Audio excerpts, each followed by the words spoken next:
ఈ సమయంలో మీ మధ్యలో ఉండటం నేను గొప్ప ఆధిక్యతగా భావిస్తున్నాను. నిజంగా ఎంత ఆనందంగా ఉందంటే దేవుడు సమయం ఇస్తే కొన్ని గంటలు ఇప్పుడు మాట్లాడాలనిపిస్తుంది. ఇంకా దాని గురించే ప్రార్థన గురించే మాట్లాడాలనిపిస్తుంది. కానీ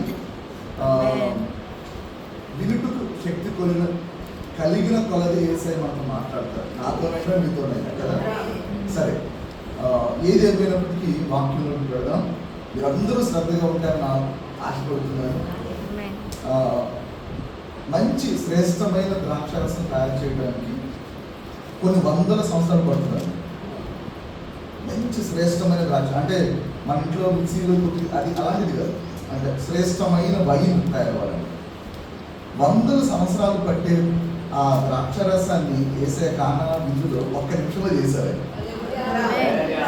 నాకు ఇవ్వబడిన కొద్ది సమయంలో విస్తారమైన ఆహారాన్ని దొరుకుతుంది. దయచేసి సరే, యెషయా గ్రంథం 66వ అధ్యాయం 6-7 వచనాలు నేను చదువుతాను. మీరు అందరూ శ్రద్ధగా వినండి.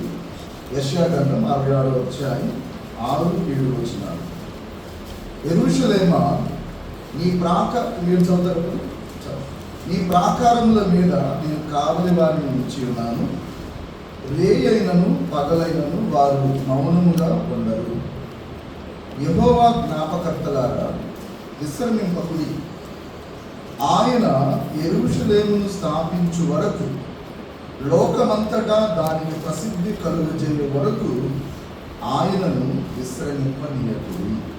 రైట్, చూడండి, ఈ వాక్యం ద్వారా దేవుడు ఈ సంఘంతో, మనందరితో, అలాగే ఈ యొక్క మైక్ ద్వారా ఎంతమంది అయితే వింటున్నారో వారందరితో దేవుడు మాట్లాడుతున్న మాట ఏంటంటే, యెరూషలేమా అంటే ఆయన సంఘంతో ఆయన అంటున్నారు, నా సంఘమా, నీ ప్రాకారాల మీద నేను కావలి వారిని, లేకపోతే వాచ్మెన్ అంటే తెలుసు కదా, వాచ్మెన్ని నేను అపాయింట్ చేశాను, వాళ్ళకి నేను పోస్టింగ్ ఇచ్చాను అని అంటున్నాడు దేవుడు. ఇప్పుడు యెరూషలేము అనే పట్టణం చుట్టూ ఒక పెద్ద కాంపౌండ్ వాల్ ఉంటుంది, పెద్ద కాంపౌండ్ వాల్. ఇప్పుడు మన దేశం యొక్క సరిహద్దుల్లో కొంతమంది గస్తీ కాస్తూ ఉంటారు, కాపలా కాస్తూ ఉంటారు. వాళ్ళు ఏమంటారు? వాళ్ళు ఎవరు? సైనికులు. మన ఆర్మీ, మన దేశం యొక్క ఆర్మీ, ఇండియన్ ఆర్మీ. ఏం చేస్తారంటే వాళ్ళు రాత్రి పగలు కాపలా కాస్తూ ఉంటారు. వాళ్ళు మనకి వాచ్మెన్ అంటే చిన్న పోస్ట్ అనుకుంటానేమో, కానీ ఆ వాచ్మెన్ ఎంత ఇంపార్టెంట్ అంటే వాళ్ళు సరిగ్గా కాపలా కాయకపోతే పట్టణాలు మాడి మసైపోతాయి కూడా. కనుక వాచ్మెన్ అనేది చాలా ఇంపార్టెంట్ డ్యూటీ అది, రైట్? సెక్యూరిటీ.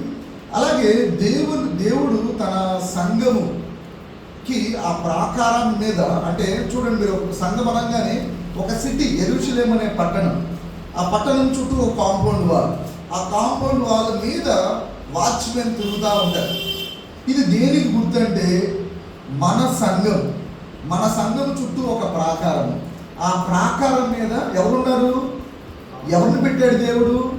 కొంతమంది వాచ్మెన్ని పెట్టాడు, రైట్? వాళ్ళకి విజ్ఞాపన ఏంటంట, ఎవరిని పెట్టాడు దేవుడు? కావలివారిని ఉంచాడు. వాళ్ళు రేయైనా అంటే రాత్రి అయినా పగలైనా ఎలా ఉండరంట? సైలెంట్గా ఉండరంట. మౌనంగా ఉండటం దానికంటే సైలెంట్ అంటే మనకు కొంచెం బాగా అర్థమవుతుంది, రైట్? సైలెంట్గా ఉండరు, డే అండ్ నైట్ సైలెంట్గా ఉండరు వాళ్ళు. అంటే ఎప్పుడు ఏం చేస్తూ ఉంటారు? వాళ్ళు ఏదో మాట్లాడుతూ ఉంటారు. ఏం మాట్లాడతారు వాళ్ళు? తర్వాత కింద 7వ వచనంలో, యెహోవా జ్ఞాపకర్తలారా, మీరు రెస్ట్ తీసుకోవద్దు, విశ్రమించొద్దు, మీరు రెస్ట్ తీసుకోవద్దు. మీరేం చేయాలి?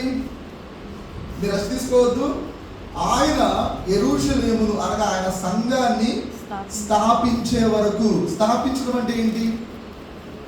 ఒక మొక్క స్థాపించబడితే అది చెట్టు అవుతుంది.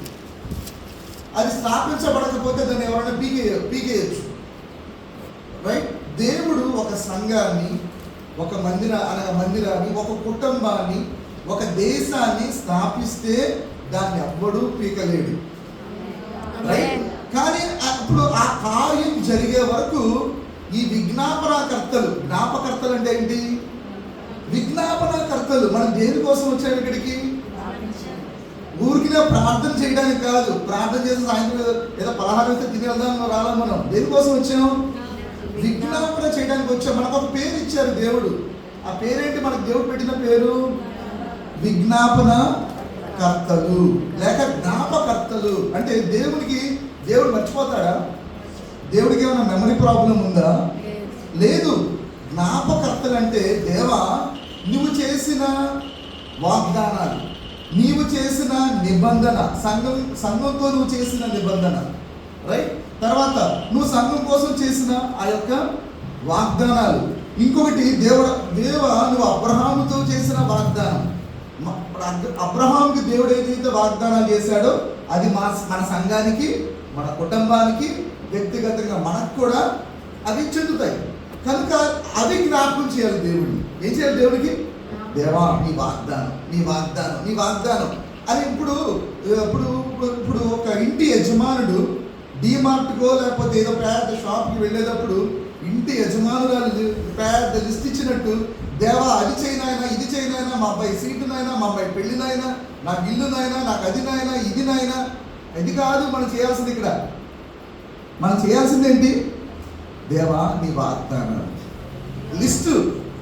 వాగ్దానం నెంబర్ 1, 2, 3, 4. దేవా ఈ వాగ్దానాలు నా సంఘం పట్ల మీరు చేశారు. ఈ వాగ్దానాలు నా కుటుంబం కోసం చేశారు, నా కోసం వ్యక్తిగతం చేశారు.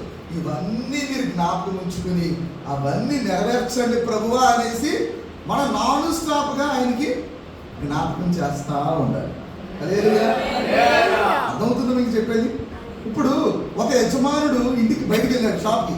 ఈమె 10 నిమిషాలకు ఒకసారి ఫోన్ చేసి కొత్తిమీర అంటుంది, కరివేపాకు అంటుంది, అది అంటుంది, ఆవాలు అంటుంది, గసగసాలు అంటుంది. 5 నిమిషాలకు ఒకసారి, 2 నిమిషాలకు ఒకసారి. నీకు ఎలా ఉంటుంది? ఇసుకొస్తుందా లేదా?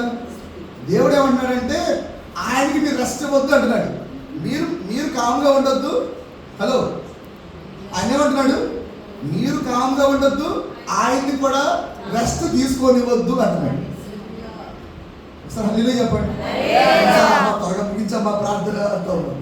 అమ్మా త్వరగా ముగించమ్మా, త్వరగా ఇంటికి వెళ్ళిపోవాలి. అవునా? ఎక్కువ ప్రార్థన చేస్తే కూర్చున్న వాళ్ళకి కూడా ఇసుకు ఉంటుంది ఒక్కోసారి. మన సంఘం కాదు, జనరల్. దేవుడు ఏమంటున్నాడంటే పగలనక రాత్రి అనక, పగలు రాత్రి కలిపి ఎన్ని గంటలు? 24 గంటలు. 24 గంటలు. వారానికి ఎన్ని రోజులు? 7 రోజులు. సంవత్సరానికి ఎన్ని రోజులు? 360 రోజులు. వారానికి 7 రోజులు. దినానికి 24 గంటలు నాన్ స్టాప్గా మీరు కామ్గా ఉండొద్దు, దేవుని కామ్గా ఉంచొద్దు. ఎంత గొప్ప ఆఫర్ ఇది!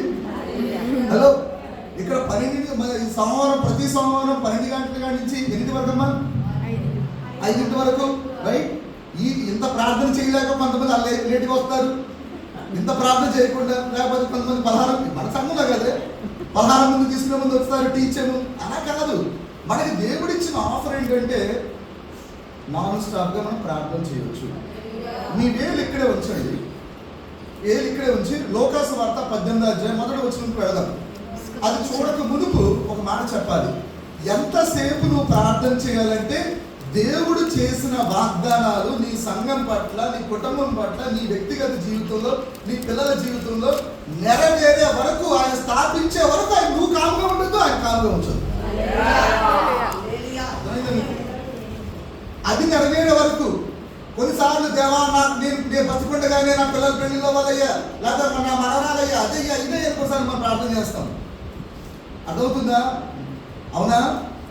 నీవు చూస్తూ ఉండగానే దేవుని వాగ్దానాలన్నీ నెరవేర్పులోకి వచ్చే వరకు నువ్వు నాన్ స్టాప్గా ప్రార్థన చేస్తా ఉండొచ్చు. ఆయన విసుకుపోడు. ఆయన ఇప్పుడు చూడండి, లోకాసు వార్త 18 వారు విసుకక నిత్యము ప్రార్థన చేయుచుండవలని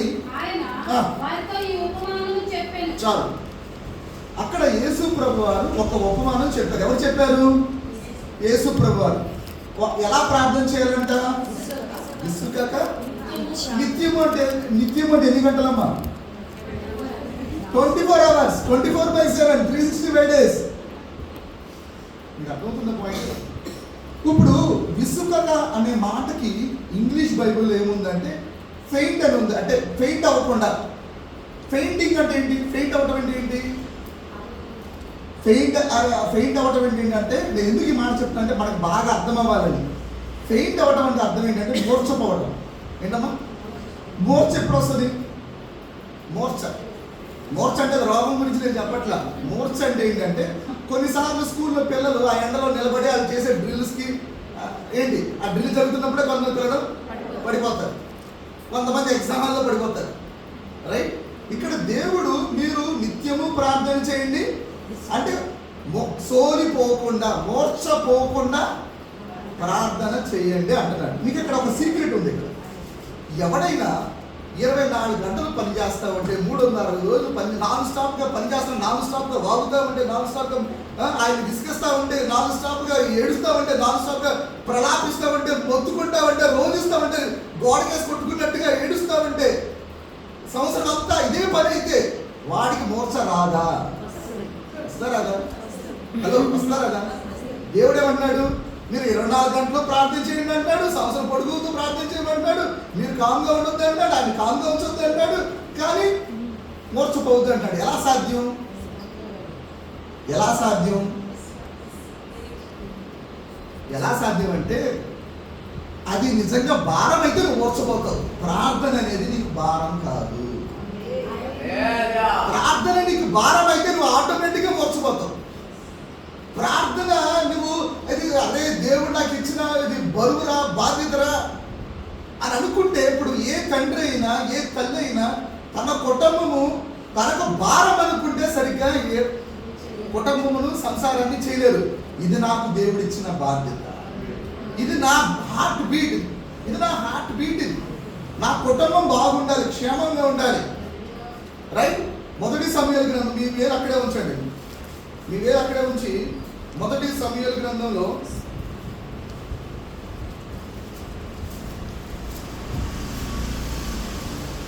మొదటి సమయాల గ్రంథం 12వ అధ్యాయం 23వ వచనంలో అక్కడ సమూయేలు ఎవరు? యాజకుడు, ప్రవక్త. ఈ ప్రవక్తతో అంటున్నారు, ఇశ్రాయేలు అంటున్నారు, మీరు మా కోసం ప్రార్థన చేయడం మానద్దయ్యా అని బ్రతిమాడుకుంటా ఉంటే సమూయేలు అంటాడు, నేను ప్రార్థన చేయడం మానేస్తే నా దేవునికి వ్యతిరేకంగా నేను పాపం చేసిన వాడిని అవుతా, నీ తరపున ప్రార్థన చేయటం నా బాధ్యత అని అంటున్నాడు. చాలాసార్లు మనం ఏం చేస్తాం తెలుసా? నా కోసం ఎవరైనా ప్రార్థన చేస్తే బాగుండు, ముఖ్యంగా అమ్మగారు. ఎందుకంటే ఆ కన్నీళ్ళ ప్రార్థన యొక్క విలువేంటో మనకు తెలిస్తే తప్పకుండా చేస్తాం. మా కోసం ప్రార్థన. మీకు ఒక విషయం తెలుసా? ఇక్కడ రాకుండా ఆమెకి ఒక ప్రేయర్ రిక్వెస్ట్ నేను చెప్పొచ్చాను, మీకు తెలియదు. ఇప్పుడు ఇందాక నా భార్య కూడా సాక్షి చెప్పింది, మాకు తెలుసా కదా, మర్చిపోలేదు. సో పాయింట్ ఏంటంటే ఇప్పుడు ఈ ప్రవక్త ప్రార్థన చేయాలని ఆ దేశం, ఇశ్రాయేలు దేశము ఆయన బ్రతిమలాడుకుంటున్నారు, అయ్యా నువ్వు చేయకపోతే మాకు నష్టం జరుగుతుందని.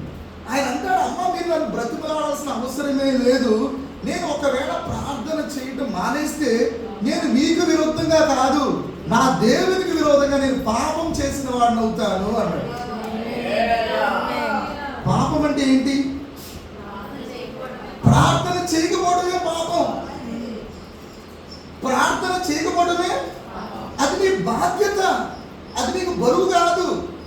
అది కొన్నిసార్లు కొంతమంది అంటారు, అయ్యా ఎలా ఉన్నావు బ్రదర్ అంటే, ఏంటి మా తల్లిదండ్రులు నా భార్య నాకు మెడకి ఒక భారంలాగా తగిలించారని అన్ని భర్తలు ఉంటారు, అలాగే భార్యలు కూడా కొన్నిసార్లు అంటారు. అలాగా ప్రార్థన నీకు దేవుడు పెట్టిన ఒక భారం కాదు, నీ మెడకి ఒక తిరుగుట్రాయి లాంటిది ఏం కాదు, అది నీ బాధ్యత. నువ్వు విసుగపోవా ప్రార్థన చేయాలి, మూర్ఛపోకూడదంటే అది నీకు భారం కాదు, అది నీ ఊపిరి. నేను ఒక మాట అడుగుతాను, మనం పుట్టింది మొదలుకొని చంటి బిడ్డగా తల్లి గర్భంలో నుంచి మనం బయటకు వచ్చిన తర్వాత ఆ యొక్క అంబలికల్ కార్డ్ ఉంటుంది, అయితే తల్లి పేగు ఉంటుంది కదా, దాన్ని డాక్టర్ కట్ చేసిన తర్వాత, డాక్టర్ నర్సు కట్ చేసిన తర్వాత అప్పటి నుంచి మనం గాలి పీల్చడం మొదలుపెట్టాం. ఇప్పుడు ఎన్ని సంవత్సరాలు అయింది? ఇన్ని సంవత్సరాలు, కొంతమంది 40 సంవత్సరాలు, కొంతమంది 50 సంవత్సరాలు, ఏమో కొంతమంది ఇంకా పైబడి ఇన్ని సంవత్సరాలు, ప్రతిరోజు, ప్రతి గంట, ప్రతి నిమిషము ఇన్ని సంవత్సరాలు ఆగకుండా నీ గుండె కొట్టుకుంటుందా లేదా? నీ ముక్కు గాలి పీల్చుకుంటుందా లేదా? అలసిపోయావా? అయ్యో ఇంత ఇంతసేపు పని చేస్తే ఎలాగ 5 సంవత్సరాలు నాన్ స్టాప్ నా గుండు కొట్టుకుంటుంది, నా ముక్కు పీలుస్తుంది, గాలి పీల్చుకుంటానే ఉన్నాను అని ఎప్పుడన్నా నువ్వు దడుచుకున్నావా? ఎందుకని? నువ్వు పీల్చకపోతే సచ్చినట్టే అర్థం. పీల్చలేదంటే నీకు తెలియకుండానే నువ్వు చచ్చావు, అంతేనా? సో ప్రార్థన అనేది నీకు ఊపిరి. ప్రార్థన ఏంటి? ఇది నీ ఊపిరని నీకు అర్థమైతే నువ్వు నాన్ స్టాప్ గా ప్రార్థన చేస్తావు.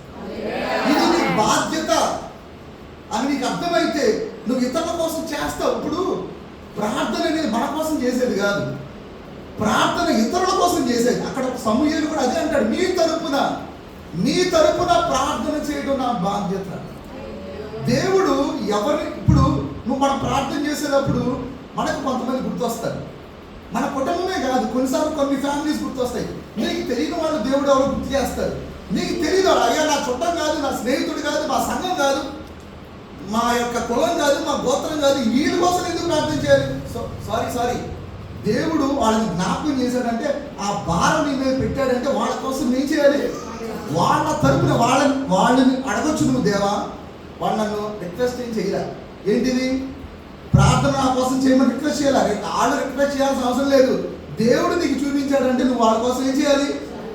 ప్రార్థన చేయాలి. హల్లెలూయా. రైట్. ఇప్పుడు ఎందుకు ప్రార్థన చేయాలనేది కూడా మనం చూద్దాము. రోమిలికి రాసిన పత్రిక 8వ అధ్యాయం ఒకసారి 34వ వచనం చూద్దామా?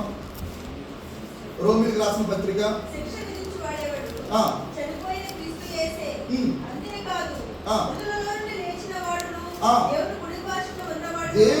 ఎవరి గురించి వాక్యం చెప్తుంది?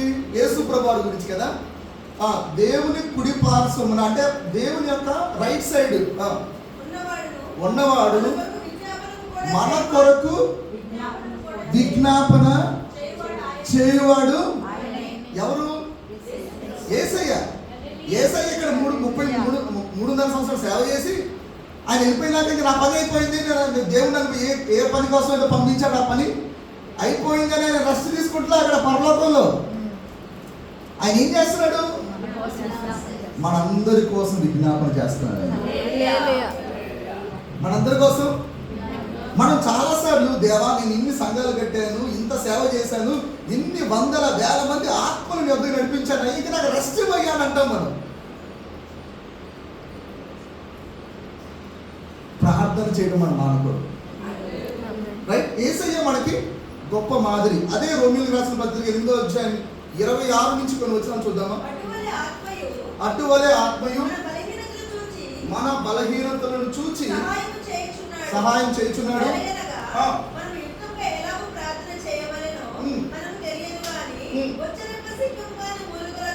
ఉచ్చరింప సఖ్యము కాని మూలుగులతో ఆ ఆత్మ తానే మన పక్షముగా విజ్ఞాపన చేయుచున్నాడు. రైట్. చూడండి, ఇప్పుడు ఇందాక మనం ఏం చూసాము? యేసయ్య మన కోసం విజ్ఞాపన చేయడం చూసాము. ఇది మనకు గొప్ప మాదిరి, అవునా కదా? ఇప్పుడు ఏం చూస్తున్నామంటే దేవుని ఆత్మ మనలో నుండి ఆయన ఏం చేస్తున్నాడు? విజ్ఞాపన చేస్తున్నాడు. మళ్ళా ఎలా చేస్తున్నాడు ఆయన? ఉచ్చరింప సఖ్యము కాని మూలుగులు అంటే ఏంటంటే, ప్రార్థన అనేది ఏంటి? వాస్తవానికి ప్రార్థన అంటే దేవునితో మాట్లాడు. ఒక చంటి బిడ్డ పాలు తాగే బిడ్డ, అమ్మా నాకు పాలు ఇవ్వే అని అడుగుద్దా? నువ్వు నన్ను అడిగే వరకు నీకు పాలు ఇవ్వనని ఏ బుద్ధి లేని తల్లి అని అంటదా? మీరు అందరూ చాలా బుద్ధి గల తల్లులు ఉన్నారు. ఏ బుద్ధి లేని తల్లి అని అంటదా? మరి ఆ బిడ్డకి ఎలా ఇస్తుంది తల్లి పాలు?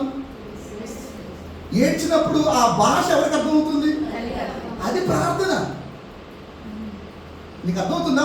ప్రార్థన అంటే మాటలతో పలికేదే కాదు, నీ ఏడుపు ద్వారా పలికే వ్యక్తపరిచేది. అక్కడ ఏంటి? కమ్యూనికేషన్. నీ ఏడుపు, నీ యొక్క హావభావాలు, నీ యాక్చువల్గా మనము అంటే ఇప్పుడు మూలుగు అనేది ఎప్పుడు వస్తుంది అంటే, మూలుగు అనేది ఎప్పుడు వస్తుందో చెప్పాలి నీకు. ఏంటమ్మా? భారం కలిగినప్పుడు అన్నారు. సరే, ఇప్పుడు ప్రార్థన ఎలా చేయాలంటే నేను చెప్తాను అది. మనము యాక్చువల్గా మూలుగులతోనూ తర్వాత రోదనముతోనూ మనం ప్రార్థన చేయాలని వాక్యం చెప్తుంది. మీకు అనేక రెఫరెన్స్ నేను చూపించగలను. ఫర్ ఎగ్జాంపుల్ మీరు అలాగే ఉంచండి. హోషేయ గ్రంథం 12వ అధ్యాయము 3వ వచనంలో మీరు అక్కడ చూడొద్దు, కానీ అక్కడ 3 నుంచి చూస్తే యాకోబు రాత్రంతా యెహోవా దేవుని దగ్గర దూతతో పెనుగులాడుతూ కన్నీటితో తనను ఆశీర్వదించమని బ్రతిమలాడాడు. దేవుడు బ్రతిమలాడాడు. ప్రార్థనలో బ్రతిమలాడాలి. ప్రార్థనలో ఒక బిడ్డ తండ్రిని బ్రతిమలాడినట్టు ప్రార్థనలో పోరాడాలి. అర్థంలో ప్రార్థనలో అక్కడ ఏం చెప్తుందంటే వాక్యము, ఆ దూతతో పోరాడి జయించాడంట. దేవుడు తన భక్తుడైన యాకోబు చేతిలో ఓడిపోవడానికి ఇష్టపడ్డాడు. అంటే దేవుడి కంటే బలమైనవాడా యాకోబు? ప్రార్థనలో ఆ యొక్క పట్టుదల ఉండాలి. నీ ప్రార్థన ఎలా ఉంటుంది అంటే ఇప్పుడు అమ్మగారు ఏం చెప్పారు? పెద్ద మందిరం కావాలి అని చెప్పారా? అయ్యా అమ్మగారు 10 ఎకరాలు అడిగేవారేమో 20 ఎకరాలు ఇవ్వండి అయ్యా మీరు ప్రార్థన చేయండి. ఫర్ ఎగ్జాంపుల్ చెప్తున్నాను. నేనంటే భూముల కోసం కాదు, అంటే మన దర్శనం అలా ఉండాలి, మన పట్టుదల అలా ఉండాలి. మీకు అర్థమవుతుందా? సరే, ఇప్పుడు తర్వాత యేసు ప్రభు వారు కూడా మన హెబ్రీ 5:7 చూసినప్పుడు ఆయన భూలోకంలో అంటే ఉన్న ఆ దినాలలో మహారోదనముతోను కన్నీళ్లతోనూ తన్ను మరణం నుండి రక్షించగల వానికి అనగా దేవునికి, తండ్రి అయిన దేవునికి ప్రార్థనలను యాచించడం అంటే ఏంటి? అడుక్కోవడం. మనం దేవుణ్ణి అడుక్కోవడానికి మనం సిగ్గుపడకూడదు. మనం దేవుని అడుక్కోవడానికి అసలు సిగ్గుపడకూడదు. దాసురాలు ఒక దాసుడు తన యజమానుని చేయి ఆ గుప్పుడి వైపుకి వస్తాడు. ఒక దాసురాలు యజమానురాలి గుప్పుడి వైపుకి వస్తుంది. ఒక బిడ్డోడిని ఒక చిన్న కుర్రోడిని ఒక డాడీతో అంకుల్ అన్నాడంట, బాబు నువ్వు చాకిళ్ళు తీసుకోమంటే తీసుకుంటలేదంట. తర్వాత ఈయన ఇచ్చినప్పుడు తీసుకున్నాడంట. అరే నువ్వు తీసుకోమన్నప్పుడు తీసుకోలేదు, నేను ఇచ్చినప్పుడు తీసుకున్నాడు. నా చెయ్యి చిన్నది, నీ చెయ్యి. ఆయన చెయ్యి అలాంటిది. ఆయన ఆకాశ వాక్యులు, ఇద్దరు అమ్మగారు అంటారు కదా, ఆకాశ వాక్యులు చెప్పితే పట్టజాలనంత విస్తారంగా దేవుడు దీవిస్తే మైండ్ బ్లాక్ అవుతుంది, మైండ్ పనిచేయదు. ఎందుకంటే దిమ్మ తెరుగుతారు. ఆయన అలా దీవించే దేవుడు. దానికోసం మనం ప్రార్థన చేయొద్దు. అది కాదు మన ఉద్దేశం, రైట్? సరే, పాయింట్ ఏంటంటే ప్రార్థన ఎందుకు చేయాలి? మనం కొన్ని చూసాం కదా. ప్రార్థన ఎందుకు చేయాలంటే చూద్దాం. ప్రార్థన ఎందుకు చేయాలో చూద్దాం. ఇందాక మనం ఏం చూసామంటే రోమీయులకు రాసిన పత్రిక, ఆత్మ దేవుడు మనలో నుండి మూలుగుతున్నారని చూసాం కదా. మూలుగునేది ప్రశ్న చూద్దాం. ఇప్పుడు ఇంకోటి మీరు ఆలోచించాలి. మనం ప్రార్థించేటప్పుడు రోధించాలి, ప్రలాపించాలి, తర్వాత ఏడవాలి. వీటికి డిఫరెన్స్ ఉంది. ఏడవాలి, రోధించాలి, ప్రలాపించాలి. యోవేలు గ్రంథం 1వ అధ్యాయం 8వ వచనం ఏముంటుందంటే ఆ మాట చూద్దాం. మంచి మాట ఉంది అక్కడ. యోవేలు గ్రంథం 1వ అధ్యాయం 8వ వచనం, పెనిమిటి పోయిన యవ్వనురాలు గోనె పట్ట కట్టుకుని అంగలార్చింది. ఇప్పుడు ఎవరైనా చచ్చిపోతే, మనకి బాగా ఇష్టమైన చచ్చిపోతే మనం స్టైల్ ఏడుస్తామా? సిగ్గు లేకుండా ఎవడే చూస్తున్నాడో కూడా పట్టించుకోకుండా ఏడుస్తామా? అసలు సిగ్గు లేదు, ఏమీ లేదు. అసలు ఎలా ఏడుస్తాం? మనల్ని ఎవడు ఆపగలడు? మనకు బాగా క్లోజ్. అది ఒకసారి ఊహించుకోండి. ఆయన లేకపోతే మనం లేవు అన్నట్టుగా ఉన్న వాళ్ళు చచ్చిపోతే, అంటే ప్రభునందు నిద్రిస్తే, అంటే అర్థం అవడానికి అలా పచ్చిగా మాట్లాడతాం. ఎలా ఏడుస్తామో దాన్ని అంగలార్పు అంటాం, దాన్ని ప్రలాపించడం అంటాం. ఇక్కడ ఆ యవనస్తురాలు, యవనంలో ఉన్న బిడ్డ పెనిమిటి చచ్చిపోయాడు. ఎలా ఏడుస్తుందని అలా ఏడ్చి ప్రార్థించమంటాడు. అర్థం పాయింట్. ఎలా ఏడుస్తుందమ్మా? సరే రెస్ట్ తీసుకుంటాను, తాగి కొంచెం రెస్ట్ తీసుకున్నాక వచ్చి లేచి ఎప్పుడు ఏడుస్తాను అనుకుంటుందా? ఏమా అనుకుంటుందా? అసలు ఆవు ప్రాణమే ఉందో లేదో అన్నట్టుగా ఏడుస్తుంది. ఇలా ఏడవను. ఇది యాక్చువల్గా ఈ ప్రలాపం అనేది ఏంటంటే ప్రలాపం అనేది ఏంటంటే మనల్ని హృదయాన్ని శుద్ధి చేయడానికి ఉపయోగపడుతుంది. దేవుని సన్నిధిలో మనం ప్రలాపించినప్పుడు మన హృదయ శుద్ధీకరణ జరుగుతుంది. మీకు అర్థమవుతుందా పాయింట్? సరే, ఇప్పుడు మూలుగనేది ఏంటో చూద్దాం. మూలుగనేది ఏంటంటే ఏడవటానికి శక్తి లేనప్పుడు వచ్చేదే మూలుగు. కొన్నిసార్లు ఒంట్లో బాగున్నప్పుడు మనం బెడ్ మీద ఉన్నప్పుడు ఏడ్చిన సందర్భాలు ఉంటాయి. కొన్నిసార్లు ఏడవడానికి శక్తి లేనప్పుడు తెలుసు కదా, మీకు మూలగడం అంటే నేను చెప్పక్కర్లే కొత్తగా కదా. మూలుగుతాం. ఎప్పుడు మూలుగుతాం? కన్నీళ్ళు కార్చడానికి ఓపిక లేదు, ఇక ఆడవడానికి లేదు ఓపిక, అప్పుడు వస్తుంది ఏంటిది? అది కూడా ప్రార్థనే.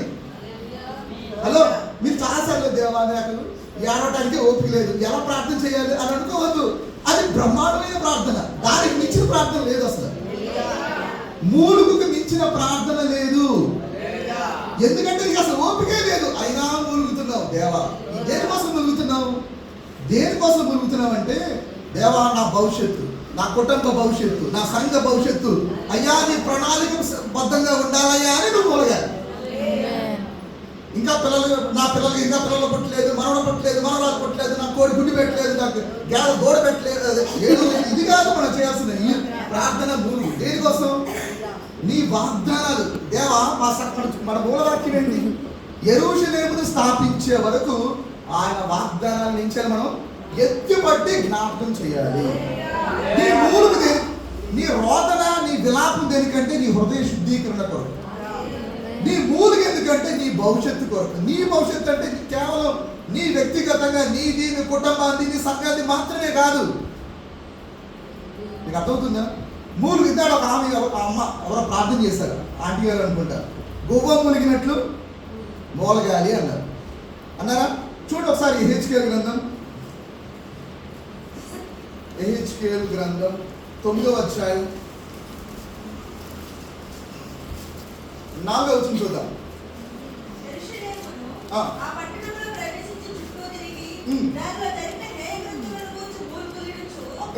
ఏంటంటమ్మా? యెరూషలేము దానిలో జరిగిన హేయ కృత్యములను గూర్చి మూలుగులిడుచు ప్రలాపించుచున్న వారి లలాటముల మీద గుర్తు వేయి. రైట్. ఇప్పుడు for example, first of all గువ్వ ఎందుకు మూలుగుద్ది? మూలగడం అంటే మనకైనా దానికైనా ఒకే ప్రిన్సిపల్. ఎప్పుడు మూలుగు వస్తుంది? ఓపిక లేనప్పుడు, ఏడవటానికి కూడా శక్తి లేనప్పుడు. గువ్వకు కూడా అలాంటి పరిస్థితి వస్తుందంట. హలో, ఆ బుడ్డి చిన్న జీవికి కూడా ఏమొచ్చింది? ఏడవటానికి శక్తి లేని పరిస్థితి వచ్చిందంట. ఎందుకు ఏడుస్తుంది? ఫర్ ఎగ్జాంపుల్, ఎందుకు మూలుగుద్ది? అది ఎందుకు మూలుగుద్ది అంటే, ఒకటి నెంబర్ 1, తన పార్ట్నర్ భర్త భార్యను చచ్చిపోతే ఇంకో దాన్ని చేసుకోదు, అది అందుకోసం ఏడుస్తుంది. నెంబర్ 1. నెంబర్ 2 దేనికి ఏడుస్తుంది అంటే, దాని చుట్టుపక్కల, దాని ఇల్లే కాదు, దాని చుట్టుపక్కల నీట్గా లేకపోయినా ఏడుస్తుంది. చాలాసార్లు మన ఇల్లే మనం శుభ్రం చేసుకో, అయ్యగారు వాళ్ళు వచ్చిన అమ్మగారు వాళ్ళు వచ్చినప్పుడు అప్పుడు అన్నీ కదా జనరల్గా కొన్నింటి మనం ముసుగులేస్తాం. ఎందుకు? టైం లేదు. వాళ్ళు సడన్గా చెప్పారు ఈ సర్దుకునేంత టైము మా ఇంట్లో కూడా అలా అంతే. అందుకే చెప్తున్నారు, నాకే చూస్తాను. కొన్నిసార్లు అలా కాదండి, ఇప్పుడు బాగా చేస్తారులేండి కొన్నిసార్లు. రైట్. సో పాయింట్ ఏంటంటే, ఇది ఈ గువ్వ తన ఇల్లు మాత్రమే కాదు, దాని చుట్టుపక్కల కూడా నీట్గా ఉండాలి. తన ఇంటిలో త్రాగుడు లేకపోవడమే కాదు, తన ఇంటిలో స్మోకింగ్ లేకపోవడమే కాదు, తన ఇంటిలో ఏ కృత్యాలు జరగకపోవడమే కాదు, కానీ దాని వీధిలో, తన రోడ్డులో, తన ఊరిలో, తన చుట్టుపక్కల కూడా అలాంటి హేయ క్రియలు జరగడానికి వీలేదు. ఇది అందరినీ మానిపించగలరు. ఇది వెళ్ళి మన మాట ఎవరు వింటారా? అయ్యా మీరు తాగుతున్నానండి అయ్యా, అయ్యా మీరు ప్రార్థన చేయండి అయ్యా, అయ్యా మీ యొక్క రాంగ్ హ్యాబిట్స్ వదిలేయండి అయ్యా, ఆ చెడు అలవాటు ఉండకూడదు అయ్యా అని మనం ఎంతమందికి చెప్పాలో ఎంతమంది వింటారు మన మాట. కానీ మనం ప్రార్థన చేయడం ఎవరు ఆపేవాడు?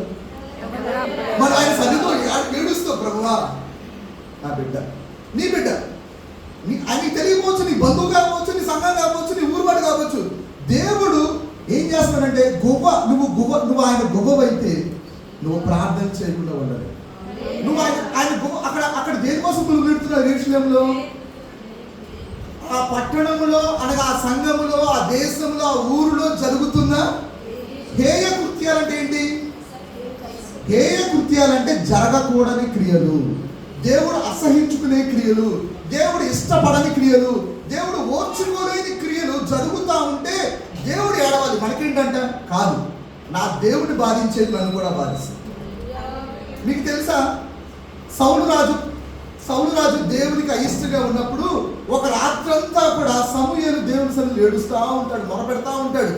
దేవుడు ఎందుకోసం ఏడుస్తాడు? అయినా తన మీద తిరగబడ్డాడని కాదు, నేను అభిషేకించిన వాడు నా మీద తిరగబడ్డాడని కాదు, నా దేవుడిని బాధ పెట్టాడని సమూయేలు ఏడుస్తూ ఉంటే, రాత్రంతా మొరపెడతా ఉంటే, ఆయన మొరపెడతా ఉంటే దేవుడు ఆయన ఓదార్చడానికి వచ్చి, ఈయన దేవుడి కోసం దేవా ఈయన బాధపడుతున్నాడంటే, ఈ దేవుడేమో సమూయేలు దగ్గరికి వచ్చి, నువ్వు ఇంకెందుకు బాధపడద్దు,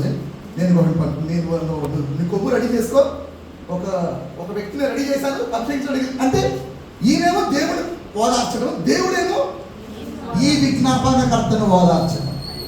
నువ్వు సమూయేలు ప్లేస్లో ఒక విజ్ఞాపనకర్తగా ఉన్నప్పుడు నీవు దేవుడు నిన్ను ఓదార్చే ఆ మధురమైన గడిలో అనేకములు నీ నా జీవితంలో ఉండుగా. ఇది అర్థమవుతుందా పాయింట్? సో పాయింట్ ఏంటంటే, మూలుగులు దానికోసం మూలగలేడాలి. అక్కడ జరుగుతున్న హేయ క్రియలు గురించి ఏం చేస్తున్నారు? ప్రలాపిస్తున్నారు, మూలుగుతున్నారు. మూలుగులడాలంటే ముందు ఏడవాలిగా, ఏడిస్తే కదా మనం ముందు ఏడిస్తే కదా, ఏడిస్తే అప్పుడు ఓపిక లేకపోతే మూలుగు వస్తాయి. ఏడవకుండా ములుగులు రావాలంటే కుదురుద్దా? అది ఒకవేళ అలా ములుగుతే ఏంటి? అది దొంగ నాటకం అంతే కదా దాని అర్థం. ముందు మనం ఏం చేయాలి? ముందు మనం ఏడవాలి, కన్నీళ్లు కార్చాలి. మనకు తెలుసు యోహాను సువార్త 11వ అధ్యాయం 33 నుంచి 35 వచనాలు, అక్కడ యేసు ప్రభువు వారు ఏడుస్తారు, ఆయన కన్నీళ్లు రాలుస్తారు. అక్కడ లాజరు సమాధి చేయబడ్డాడు. అక్కడ మరి ఈయన ఇష్టమైన ఆ యొక్క ఎవరు బేతనీయలో తనకి ఇష్టమైన కుటుంబం, ఎవరు కుటుంబం? లాజరు, మరియా మార్తల కుటుంబం. ఆ కుటుంబము దుఃఖంలో ఉంటే యేసు కూడా దుఃఖించారు, ఆయన కూడా మూలుగులేడారు. ఈయన ఇంకేముంది, 4 రోజులు అయిపోయింది, ఈయన లేట్ వచ్చాడు, ఎవరు మన పెద్ద ఆయన యేసయ్య లేట్గా వచ్చాడు అని కొంతమంది అనుకుంటా ఉంటే, ఈయన ఆత్మలో మూలిగారు. యేసయ్య ఆత్మలో నీకుందా? ఆ విద్య నువ్వు నేర్చుకున్నావా? ఆ విద్య నువ్వు నేర్చుకున్నావా? వాక్యం ఏం చెప్తుందంటే, రేయి మొదట జామున లేచి నువ్వు అందరాచ్చు, రేయి మొదట జామున లేచి నీ చేతులు ఎత్తు నీ పిల్లల కొరకు అని వాక్యం చెప్తుందా లేదా? ఇప్పుడు ఇప్పుడు చూడండి, ఏడవకుండా మునుగు రాదు, ఏడుపుతోనే స్టార్ట్ అవ్వాలి. ఏడుపు ఎప్పుడు వస్తుంది? దుఃఖం వచ్చినప్పుడే ఏడుపు వస్తుంది. అసలు నీకు ఫస్ట్ దుఃఖం ఉండాలి కదా, నీకు దుఃఖం ఉంటే ఏడుపు వస్తుంది. ఆ ఏడుపు ఎక్కువైతే నీకు ఎవరి కోసం ఏడుస్తున్నావో వాళ్ళు ఎంత ప్రియులైతే అంతగా ఏడుపు వస్తుంది, వాళ్ళు ఎంత క్లోజ్ అయితే అంతగా ఏడుస్తారు. అర్థమవుతుందమ్మా? అర్థమైందా నీకు? ఎవరైనా చెప్పాలి, బిడ్డకి ఎవరైనా చెప్పాలా? ఏడవే అప్పుడు అమ్మ పాలిస్తుందని చెప్పాలా? అమ్మమ్మ నాన్న వచ్చి గిల్లి ఏడు అప్పుడు అమ్మ పాలిస్తుందని చెప్పాలి? అక్కర్లా, బిడ్డకి ఆకలేసినప్పుడు ఆటోమేటిక్గా నీకు నిజంగా నీకు అర్థమవుతుందా పాయింట్? సో మనం ఏడవాలి, రోధించాలి. ఇది మనకి ఇంకో విషయం తెలుసా? దేవుడు ఏమన్నాడు ఇశ్రాయేలు స్త్రీలకి చెప్పారంటే, మీ పిల్లలకి నేర్పించండి, రోదన విద్య నేర్పించమన్నాడు. మనం చాలాసార్లు వాళ్ళు ఇంజనీరింగ్ చదవాలి, డాక్టర్లు చదవాలి, అది చదవాలి, వంటలు నేర్చుకోవాలి, లేకపోతే బట్టలు కూడా నేర్చుకోవాలి, ఇల్లు కూడా నేర్చుకోవాలి అంటానే కానీ వీళ్ళకి రోదన విద్య నేర్పించాలని మనం ఆలోచించాం. అమ్మ మీకు అర్థమవుతున్న పాయింట్? మీకు అర్థమైన పాయింట్? ఇప్పుడు మనం ఏడవాలో వద్దాం, మూలగాలో వద్దాం, ప్రార్థన చేయాలా వద్దా? అమ్మగారు ఇంకొక 5 నిమిషాలు, ఒక 5 నిమిషాలు క్లోజ్ ఇచ్చేసారా? సరే, ఇప్పుడు ఒక మాట మీకు చూపించాలి. అదేంటంటే, సరే, దేవుని స్తోత్రం, హల్లెలూయా హల్లెలూయా. సరే, ఇప్పుడు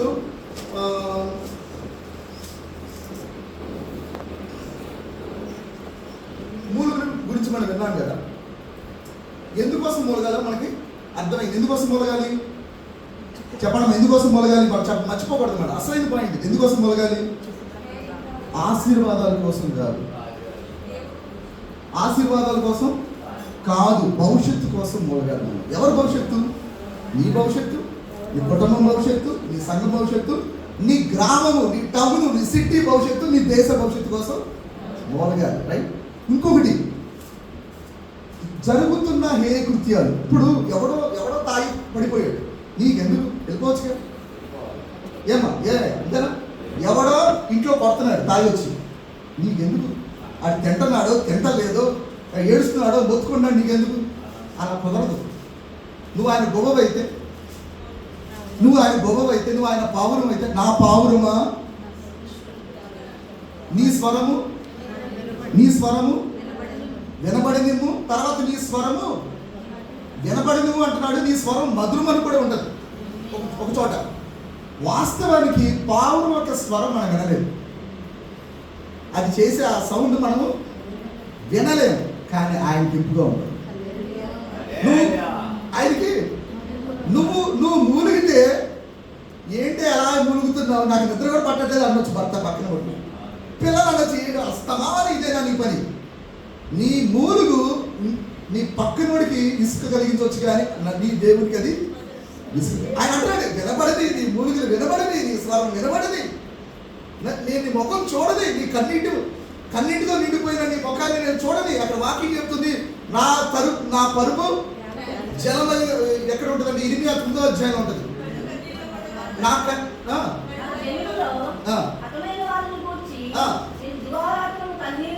ఎప్పుడమ్మా? దివారాత్రులు అంటే పగలు రాత్రి.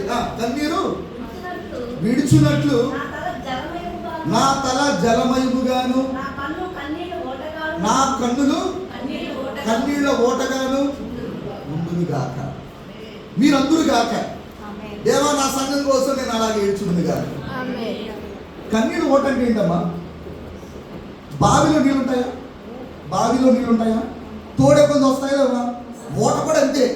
అయ్యా నేను మొత్తం ఏడుపు ఈ రోజు ఏం చేస్తే కూడా రేపు కూడా ఏడవాలి కదా అయ్యా, కొంచెం దాచుకుంటానంటే కుదరదు. నాకు ఎంత ఏడిస్తే అంత కొడతా ఉంటుంది. ఓట అంటే అదే కదా. నీ కన్నులు ఎక్కడైనా ఎవరికైనా కన్నీళ్ళు కావాలంటే, అమ్మ కొంచెం కన్నీళ్ళు కార్చమ్మా, మా అబ్బాయి కోసం నిన్ను అడగాలి వచ్చి, అడ్రస్ పని తెలుస్తుంది, ప్లీజ్ కొంచెం కన్నీళ్ళు కార్చమని. కీర్తనలు ఏముంటుందంటే, మన కన్నీళ్లు ఆయన బుడ్డిలో దేవుడు దాస్తాడు. మీకు తెలుసా? దేని దాస్తారు మీరు? మసిగుడిని దాస్తారు. అక్కడ మీ డోర్ మ్యాట్ ఉంటుంది, దాన్ని తీసుకెళ్ళి బిరువులో పెడతారా? దేని దాస్తారు? విలువైన దాన్ని దాస్తారు. ఎందుకని? మీరు తెలివైనోడు కాబట్టి. ఇప్పుడు దేవుడు తెలివైనోడా కదా? ఆయన ఏం దాస్తున్నాడు? నీ కన్నీళ్ళు ఆయన దాస్తున్నాడు. అంటే దాని అర్థం ఏంటి? నీ కన్నీళ్ళు ఎవరికి అవసరం? నీ కన్నీళ్ళు విలువ ఎవరికి తెలుసు?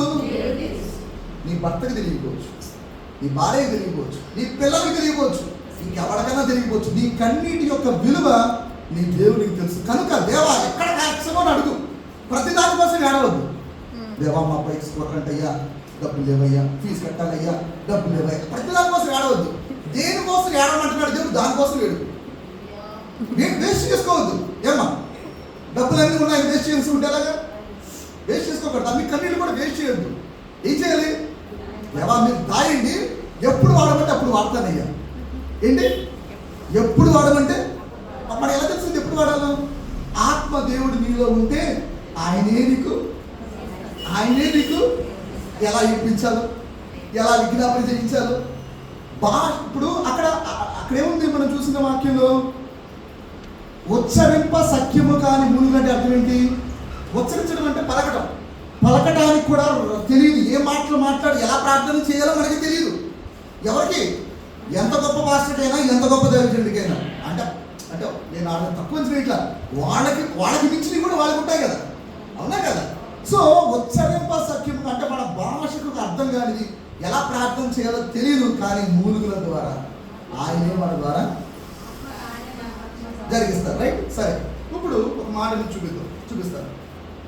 అదేంటంటే మొదటి దశలోనికి రాసిన పత్రిక 5వ అధ్యాయం 17వ వచనం ఏముందంటే, మీరు ఏమైనా చూడండి అక్కడ, మీరు ఎలా ప్రార్థన చేయాలంటే నాన్ స్టాప్గా ప్రార్థన చేయాలి. ఎలా ప్రార్థన చేయాలి?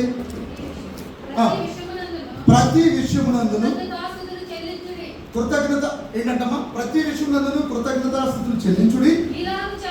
ఈలాగు చేయుట యేసుక్రీస్తునందు మీ విషయములో దేవుని చిత్తం. అలాగే ఫిలిప్పీయులు రాసిన పత్రిక 4వ అధ్యాయం ఉంటుందంటే, కృతజ్ఞతాపూర్వకంగా మీ విన్నపములను దేవునికి తెలియజేయడం. రామని కూడా చూద్దామా? చెప్పండి. 4:4 రైట్.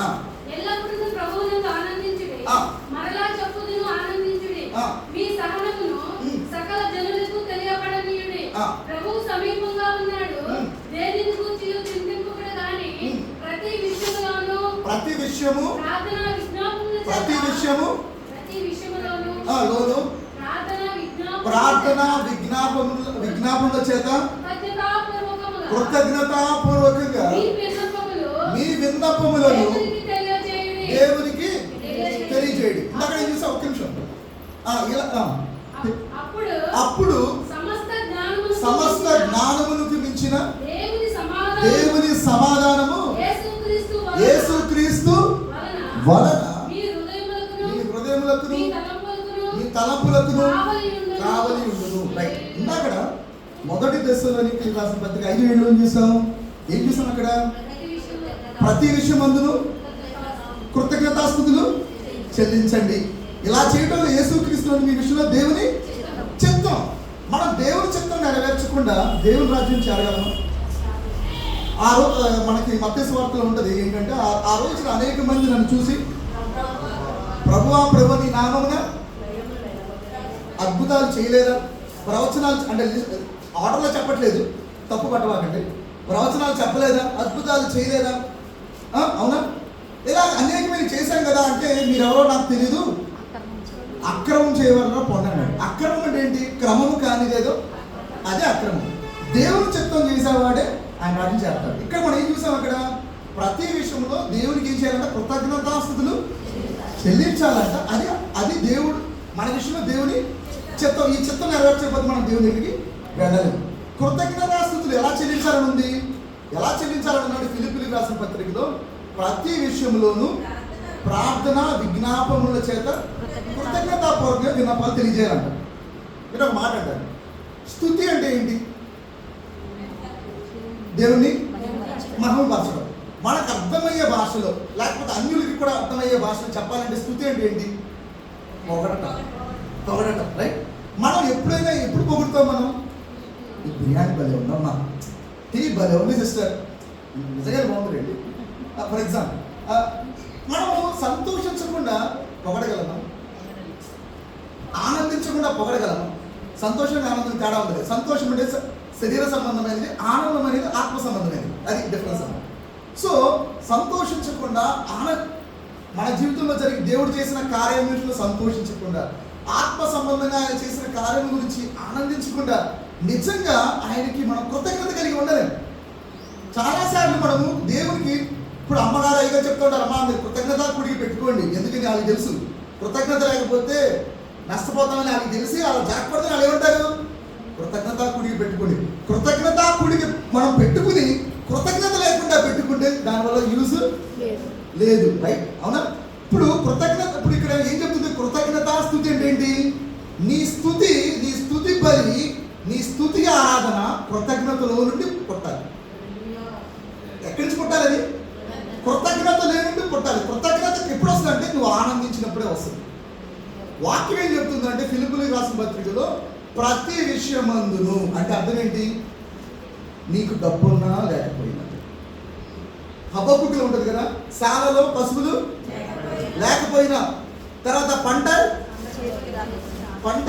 కోతకు రాకపోయినా, లేదా అంజూరపు కాయలు కాయకపోయినా, ద్రాక్ష తోట ఫలించకపోయినా, అంటే నీకు ఉద్యోగం ఉన్నా లేకపోయినా, నీ చేతిలో సమృద్ధిగా డబ్బులున్నా లేకపోయినా, నీ పిల్లలు బాగున్నా లేకపోయినా, నీకే ఇల్లు ఉన్నా లేకపోయినా, ఏమైనప్పటికీ అన్ని పరిస్థితుల్లో దేవుని యందు నువ్వు ఆనందించగలిగినప్పుడే నీలో నుంచి కృతజ్ఞత వచ్చి ఆ కృతజ్ఞతలో నుండి స్తుతి వస్తుంది. ఇది మనం చెల్లించాలి. ప్రతి విషయంలో ఇది జరగాలి. ఊరికి నేను లిస్ట్ తీసుకెళ్ళిపోయి 12 అయిపోయిందా, వచ్చేసాం, ప్రార్థన చేసాం, 5 వరకు చేసాం, అయ్యా ఎవడో రాలేదు, అయ్యా నేను చేశానయ్యా, నన్ను మాత్రం ఆటోమేటిక్గా దీవించండి అంటే కుదరదు. హలో, అది కాదు పరలోకపు లెక్క, అది కాదు. ప్రతి విషయంలో నీకు ఆరోగ్యం ఉన్నప్పుడు, నీకు ఆరోగ్యం లేనప్పుడు, నీకు ఓపిక ఉన్నప్పుడు, ఓపిక లేనప్పుడు, నీ భర్త భార్య నిన్ను అర్థం చేసుకుని నిన్ను పొగిడినప్పుడు, నిన్ను అర్థం చేసుకోకుండా నిందించినప్పుడు, పిల్లలు అర్థం చేసుకోకుండా బాధ పెట్టినప్పుడు, మీరు లెక్క పెట్టిన ప్రతి పరిస్థితిలో, ప్రతి విషయంలో నువ్వు ఆనందించగలగాలి. అప్పుడే కృతజ్ఞత, అప్పుడే స్తుతి బలి చెల్లిస్తాము. మనం మీరు స్తుతి బలి తెలుసా? మీకు తెలుసా తెలీదా? మన మత్స్య సంఘస్థులు తెలియకపోవడం ఏంటి? స్తుతి బలి మన మెట్టు. స్తుతి బలి అంటే ఏంటి? బలి అంటే ఏంటి? బలి అంటే ఏంటి? వేసేసినప్పుడు అది బలి అవుతుంది. స్తుతి బలి అంటే వధించబడిన అనుభవంలో నువ్వు స్తుతి చెల్లించగలగటం, అది స్తుతి బలి. ఆటోమేటిక్గా స్తుతి బలి 1,00,000 తీసుకుని 1000 స్తోత్రాలు బలి అని చెప్పి చదివితే కాదు, ఇది కాదు స్తుతి బలి. స్తుతి బలి ఏంటంటే నీవే అటువంటి అనుభవం గుండా వెళుతూ దేవుని స్తుతించడం. అబ్రహామా నీకు ఒక్కడే ఆయన కొడుకుని కుమారుని అక్కడ దేవుడు కూడా చూడు స్ట్రెస్ చేసి, నీకు ఒక్కడే, దేవుడికి తెలీదా, అబ్రహాం తెలీదా, ఒక్కడే అని స్ట్రెస్ చేసి నిజంగా ఇస్తాడా లేదా, నిజంగా అలా ఆ మాట అనగానే గుండె తరుక్కుపోయి దేవా నీ వద్దు, నీ భక్తి వద్దు, ఇదే వద్దు ఆయన, నీ సారీ అని అంటాడా? అర్థమవుతుంది? ఒకసారి ఆలోచించండి. అబ్రహాం ప్లేస్ నువ్వే ఉంటే ఈయన ఏం చేశాడు? ఏం చేశాడు? దేవుని మాట ప్రకారం. అదేంటిది? బలి. అదేంటిది? దేవుడిని ఆరాధించడం, దేవుడిని భయపడటం. దేవుడు స్వర్వస్సు ఎప్పుడైతే కత్తి ఎత్తాడో దేవుడికి అర్థమైపోయింది, దేవుడు ఒక క్షణం ఆలస్యం అయితే చేసేస్తాడు. ఆగు అబ్రహాం, నువ్వు భయపడుతున్నావని నాకు తెలుసు. దీన్ని బట్టి అర్థమైంది మనం నిజంగా దేవుడికి భయపడుతున్నాము. నిజంగా దేవుడికి భయపడేవాళ్ళం అయితే ఆయన మాట విని వణుకుతాం మనం. యెషయా గ్రంథం 66:2 ఉంటుందంటే ఎవడు దీనుడై నలిగిన హృదయం గలవాడే నా మాట విని వణికిపోతా ఉంటాడు, శివరైపోతా ఉంటాడు. భర్త మాట విని భార్య శివరవడం కాదు, భార్య మాట విని భర్త శివరవడం కాదు. దేవుని మాట విని మనం శివరవుతున్నాము, వణికిపోతున్నాము. అలాంటి భక్తి నీకు నాకు ఉందా? అది దేవుడు మన నుండి చూస్తున్నాడు. మీకు అర్థమవుతున్న పాయింట్? సరే, ఒక సంఖ్యాకాండం 16వ అధ్యాయం 41 నుంచి 45 వచనాలు మొత్తం చదవద్దు కానీ ఒకసారి 41వ వచనము.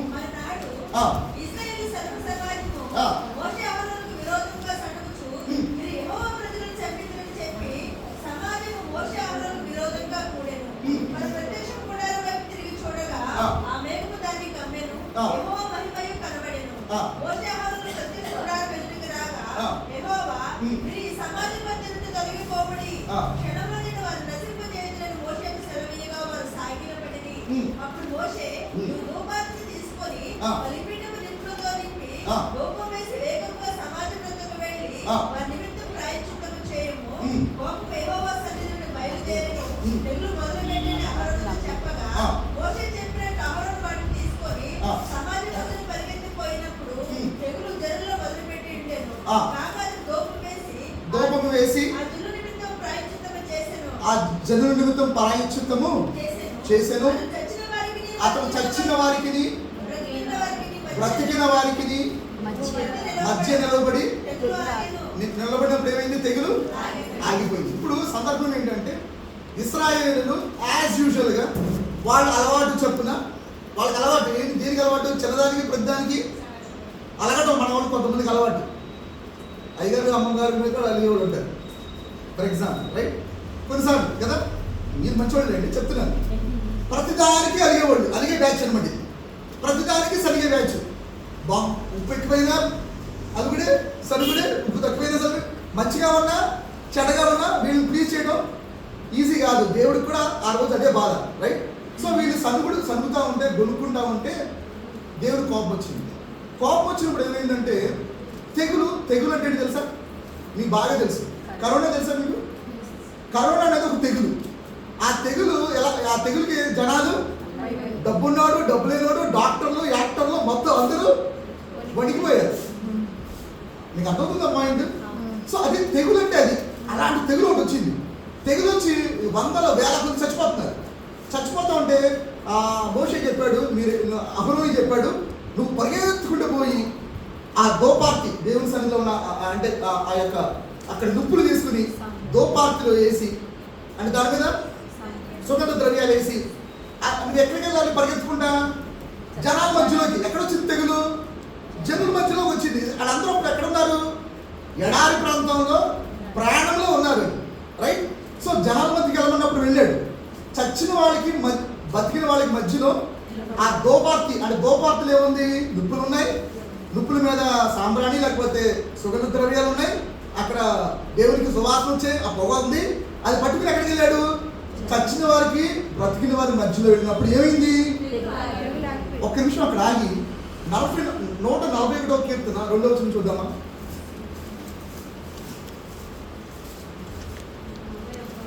141 2వ వచనం. బహువిధముగా ఆయన సన్నిధిని నేను మొదలుపెట్టుచున్నాను. నాకు కలిగిన బాధ ఆయన సన్నిధిని తెలియజెప్పుకొనుచున్నాను. నాలో నా ప్రాణం కృంగినప్పుడు నా మార్గం నీకు తెలియను. అమ్మ 141 ఏమో చదువుతుంది. నా ప్రార్థన ధూపమలెను. నా ప్రార్థన ధూపం వలెను. నా ప్రార్థన ధూపం వలెను. నా ప్రార్థన ధూపమలెను. నేను నేను చేతులెత్తుట. చేతులెత్తుట సాయంకాల నైవేద్యం సాయంకాల నైవేద్యములను నీ దృష్టికి అంగీకారం అంగీకారం లగును గాక. మీరు ఎంతమంది చేతులు ఎత్తుతున్నారు దేవుని సన్నిధిలో? చేతులు ఎంతమంది ఎత్తుతారు? చేతులు ఎందుకు ఎత్తుతారు తెలుసా?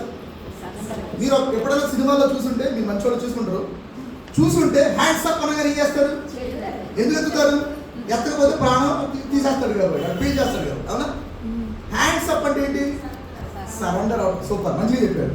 దేవుని సన్నిధిలో హ్యాండ్స్ అప్ అంటే అర్థం ఏంటి? దేవా, నీవే నా దిక్కు, నువ్వు నా దిక్కు, నువ్వు నాకు నేను నీ శరణ కోరాను, నువ్వు నన్ను కాపాడితే నేను బతుకుతాను, నేను నా కుటుంబం, నా సంఘం, లేకపోతే నేను అవుట్ అని చెప్పడం. చేతులు ఎత్తడం అంటే అదేదో స్టైల్ కాదు అక్కడ. నీకు అర్థమవుతుందా పాయింట్? కానీ నీకు అర్థమవుతుందా? చేతులు ఎత్తడం అది సరే. ధూపం అంటే ఏమని చూసాం ఇక్కడ 142లో? ప్రార్థన. ఇప్పుడు ఈ అహరోను ధూపార్తి తీసుకుని ఏం తీసుకుని వెళ్ళాడు? ప్రార్థన తీసుకుని వెళ్ళాడు. ప్రార్థన తీసుకుని వెళ్ళినప్పుడు ఒక పక్కన జనులు చచ్చిపోతున్నారు, ఒక పక్కన బతికిన వాళ్ళు ఉన్నారు. అప్పుడు కూడా కరోనా వచ్చినప్పుడు అదే జరిగింది కదా. ఒక ఇంటిలోనే కొంతమందికి వచ్చింది, ఒక ఊళ్ళో కొంతమందికి వచ్చింది. ఎవరు బతుకుతాడో ఎవరు వస్తాడో తెలియదు. అవునా కాదా? ఎవరు భయమే, తండ్రికి భయమే, తల్లికి భయమే. సొంత బిడ్డ అయినా దగ్గరికి వెళ్ళలేని పరిస్థితి, సొంత భర్త అయినా దగ్గరికి వెళ్ళలేని పరిస్థితి, సొంత బిడ్డ అయినా వెళ్ళలేని. మనకు తెలుసు కదా, మనకి ఇంకా ఎక్కువగా చెప్పాల్సిన అవసరం. అది ఒక పక్కన చచ్చిన వాళ్ళు, ఒక పక్కన బ్రతికిన వాళ్ళు, మధ్యలో ఏముంది? ప్రార్థించే ఒక యోధుడు ఉన్నాడు. మీకు అర్థమవుతుంది పాయింట్? ఎప్పుడైతే ఈ ప్రార్థన మధ్యలోకి వెళ్ళిందో తెగిలమైంది, ఆగిపోయింది. కనుక ఈ లోకము తమ పాపముల చేత, తమ అతిక్రమముల చేత చచ్చిపోయారు. లోకస్తులు, రైట్? మన ఇంట్లో ఉంటారు, మన చుట్టుపక్కల ఉంటారు, మన బంధువుల్లో ఉంటారు, మన స్నేహితులు ఉంటారు. వాళ్ళకి సజీవమైన దేవుని సంఘానికి మధ్యలో నువ్వు ధూపం వేసే వ్యక్తిగా ఉంటే తెగులు ఆగిపోతావు. అర్థమైందా? నిజంగా అర్థమైంది కదా? సార్ స్తోత్రం చెప్దాము. సో మనం ఇప్పుడు ప్రార్థన చేయాలా వద్దా? ప్రార్థన ఎందుకు చేయాలో తెలుసా? ఇంకో విషయం చెప్తాను. ప్రార్థన ఎందుకు చేయాలి? వాక్యం 2 నిమిషాలు ముగించేస్తాను, 4 అయిపోతుంది. ప్రార్థన ఎందుకు చేయాలంటే దేవుడు ఏమన్నాడంటే బైబిల్లో, మీ రాజుల కోసం ప్రార్థన చేయండి, మీ అధికారుల కోసం ప్రార్థన చేయండి అని అన్నాడా లేదా? ఎందుకు చేయాలి? మనం ప్రార్థన చేయకపోతే దేవుడి కార్యాలు ఎందుకు చేయడు? మన ప్రార్థన చేయకపోతే అదేమన్నా శాడిజమా? మన ప్రార్థన చేస్తేనే దేవుడు ఎందుకు కార్యాలు చేస్తాడు? ఎందుకు చేయాలని చెప్తా. ఎందుకు చేయాలంటే దేవుడు మనకి ఏమి ఇచ్చాడంటే సెల్ఫ్ విల్ ఇచ్చాడు, మనకు ఒక ఇష్టాన్ని ఇచ్చాడు. మీకు అర్థమవుతుంది? మనకు ఒక ఇష్టాన్ని ఇచ్చాడు. ఇప్పుడు ఫర్ ఎగ్జాంపుల్ అన్న నేను అర్థమవడానికి చెప్తాను. ఇప్పుడు సపోజ్ ఆ అంకుల్ గారు ఒకవేళ దేవుడికి ఇష్టంగా లేడు. ఇప్పుడు సపోజ్ దేవుడు ఎవరు ప్రార్థన చేయకుండా వెళ్ళి ఆయన జీవితంలో ఏదైనా బాగు చేయడం రెడీగా దేవుడే సిద్ధపడి వెళ్ళిపోయాడు అనుకో, సాతాను ఏమంటాడంటే నువ్వు సెల్ఫ్ విల్ ఇచ్చావు. మీరేమనుకోవద్దు, ఆ తాగుతాడు అంటే మీరు కనుకోండి, ఇంకోటి ఏమని చెప్తావు, తాగుతాడో పోతాడో ఏమన్నా అవుతాడు, నీకెందుకు?